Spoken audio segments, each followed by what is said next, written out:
Alright, so it's time for the weekly update on the Eclipse race car build. As you can see, we got all three of the door bars in and welded, as well as you can see through there we got the seat mount for the race seat put in, and also we did need to get the computer mounted. So we made kind of a customized mount for that computer. It's not always the easiest thing to see, but there is, from the factory, in that dash bar, get some extra light down there, you can see the mounts. There's two mounts there.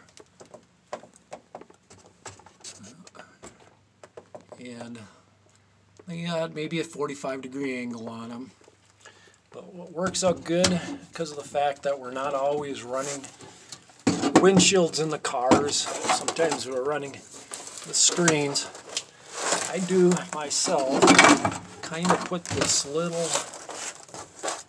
kind of a little roof over it.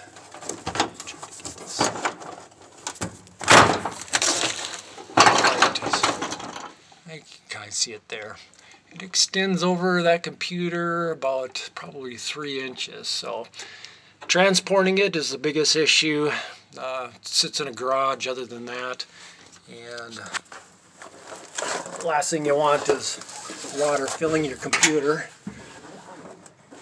Especially with these, they're just getting harder to come by. So that is this week's update.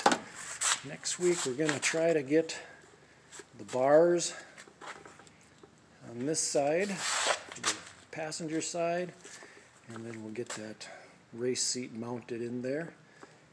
I did try to start cutting out that windshield. I didn't make it very far.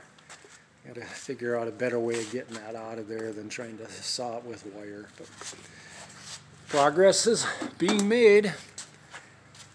Thanks for tuning in. Till next time.